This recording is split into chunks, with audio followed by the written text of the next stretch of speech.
Welcome to another exciting edition of the Premier League Zone. My name is Anthony Ajulu, and this is your number one family radio station, Inspiration 92.3 FM. It's a beautiful, wet Thursday morning, but we're here to bring you the best from the English Premier League. There were matches last night. We're doing a review of all those matches we saw.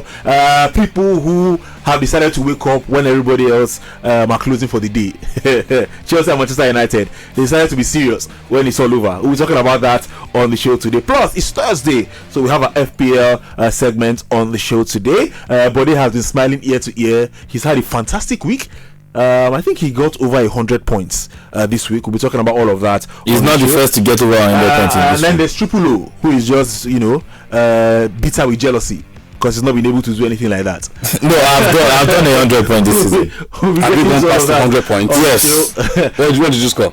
I'll look for it. I talk with evidence. Beyond all of that as well, we also have some news items making the round. We'll be doing a little discussion about this meeting by Premier League clubs regarding VAR. There is a plan to scrap it, and it's being led by Wolverhampton Wanderers. And I saw a what's it called now? A little stat. And over the last 5 years, Wolves have been the most hard done by VAR in the Premier League. They've had the most wrong calls in the last 5 years. This season, we know it's Nottingham Forest, but over the last 5 years, it's been Wolves as well. So they're the ones leading this whole call to scrap VAR. We're talking about that on the show as well. You've heard their voices. Bode Bruno is here. Triple O is here as well. We have Philip, the cameraman, looking very tall. We have Okiki in the background as well. I don't know what's going on. Quinette is somewhere there as well. How are you doing this morning, Quinette? I'm fine. Quinette is an Arsenal fan for those who don't know. I'm very rightly so. And she's been very quiet. Anyway, let's move on. But how are you doing this morning? What's going on? I'm good. Glad to be here once again. It's almost the weekend, so just looking forward to that. Triple O, Kilo Shele. Well, gift that keeps giving. Chelsea getting £5 million pounds from the Eden Hazard deal in 2019 for Real Madrid getting to the final. Hazard don't retire. No, it's not. There's no way Chelsea will get that money. It makes no sense to me. Well, please, it's a deal. It's a deal. It's everywhere. No, the deal is valid. As long as are you the one that made the deal? Are you the one that made the deal? Player that has left Real Madrid for 2 years. Why are they paying you? Are you the one that made the deal? Earning Chelsea money. Is it 2 years? Was 2 seasons ago. No, it's just last season now. He just left last season. He left last season. That's what I'm saying now. If they pay United 2019 deal, now you see they chop the dividends. It is not possible. It's not possible. That is what is reported. Hazard doesn't play for Madrid again. Let's journey back to last night. Now report is TV. Buddy, Manchester United 3, Newcastle United 2. Good performance from United. Still in the hunt for a European place as it is. They're currently 8th on the table with 57 points, 3 points off the European places. Again, it's a long shot because their goal difference is one of the most ridiculous things I've seen. It's a -3 goal difference for United. The only way they can get into Europe is via the FA Cup, buddy. So all these wins and everything is useless at the end of the day. All this talk of they are still hunting for a place in Europe.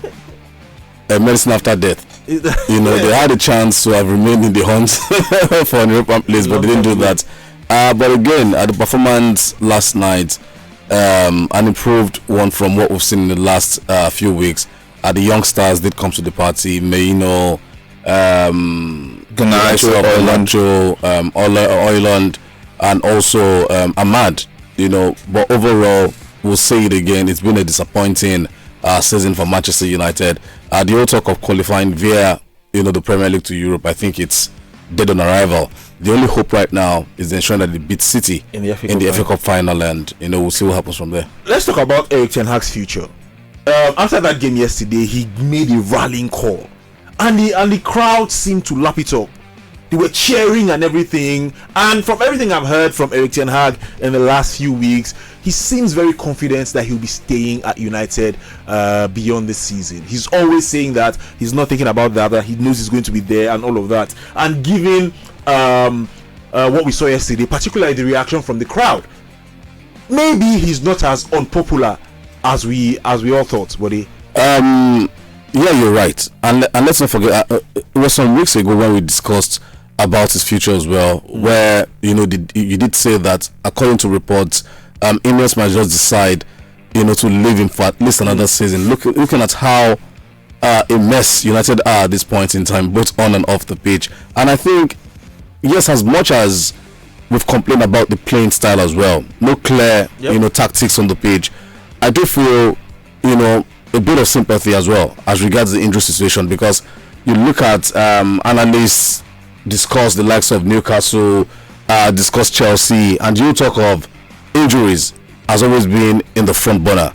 Whereas for 𝐿 ten Hag, people just about look, okay, even if you have players injured, at least. But again, I do feel we would like to see, or Ineos would like to see what it would be like, to have him work in a proper system where there's a clear thought of this is how we want the club to play. We provide the sort of players that would make that sort of philosophy work as well. Because in the past it's always been the case of, oh, this player is doing well, okay, buy him. That player is doing well, buy him. And at the end of the day, it just becomes a chaos. I'm glad you mentioned that.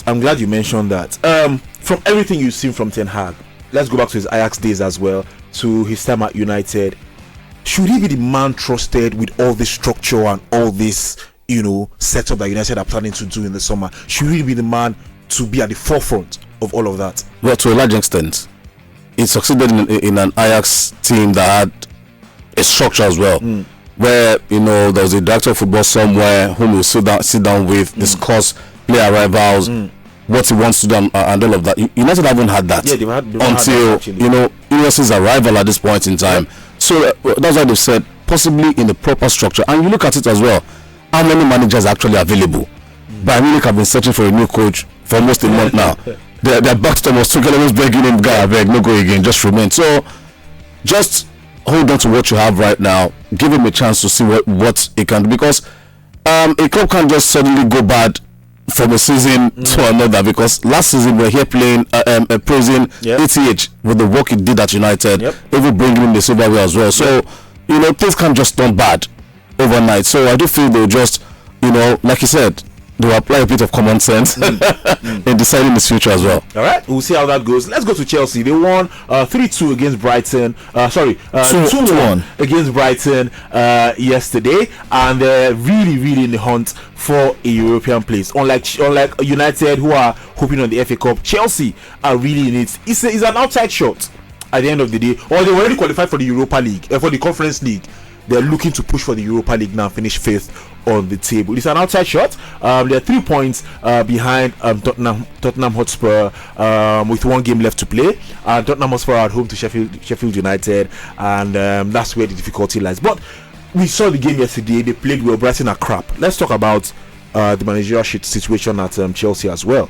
Same situation with United, but the slight difference is that Pochettino is showing that maybe his philosophy, his beliefs, his tactics are finally coming good. They've won 4 and drawn 1 of their last 5 matches. Might be medicine after death, but it's a good platform to build on next season. Yes, definitely a good platform to build on going into next season. You look at the fact that in as much as Chelsea have struggled this season, the inconsistencies and everything, when you look at Chelsea coming into this season, the way they played in the preseason, and look at the way the season has turned out for them, the key players, the very instrumental players he depended on from the preseason, he hoped that he was going to depend on into the season, majority of them were out injured, so it became difficult. So in the season he had to find solution, and it was difficult. He has tried almost everybody, tried Sterling, tried Modric, tried Jackson on the wings, tried Palmer as a first line. He's done everything. So this is a man that has looked for solution. He's played Cucurella on the right, played Cucurella on the left, he's played Gusto on the right, played Gusto on the left, played Cucurella in the midfield, played different sort of defenders, played the first keeper, played the second keeper. He's a man that while Chelsea were struggling, he kept looking for a way to find the balance, and it's taken a long time, but finally it seems like he has gotten the balance of the team. Maybe the centre back position is still a bit of a worry, because there's still no stability in who starts as centre back and all of that. But you look at that attack line, it seems like he has finally got the hang of it. You look at the midfield as well. Since Enzo has been injured, it's made the decision easier for him as well. So you look at this progress, and it will be like a setback to tell the manager to leave, because he's on the rise. So why? Because tell the manager to leave, another manager comes in, you go back to route one. So you can see sign of progress. So why not keep him? So that's the. Poch is not something. But you can't deny. You can. It's not something. To be fair, he's still a soft manager. Yes, they were poor before, but you can't deny the improvement in. No, it's not about simply playing. I'm talking about triple one. Oh, he's a soft manager. I maintain. But I still maintain that. I still maintain it, and I've always echoed it that he does not have the mental toughness that Chelsea needs in the manager. The guy here, if you're working with this generation of young players, it's not about shiny eye and this thing. With this generation of young players, 𝐒𝐭𝐻 came in and he worked with them with a mental toughness. He worked with them. Came in, said, "We are going youngsters to work with." It's okay. Let's take some messages. Did you enjoy this video? Hit the subscribe button for more. Leave a comment and like.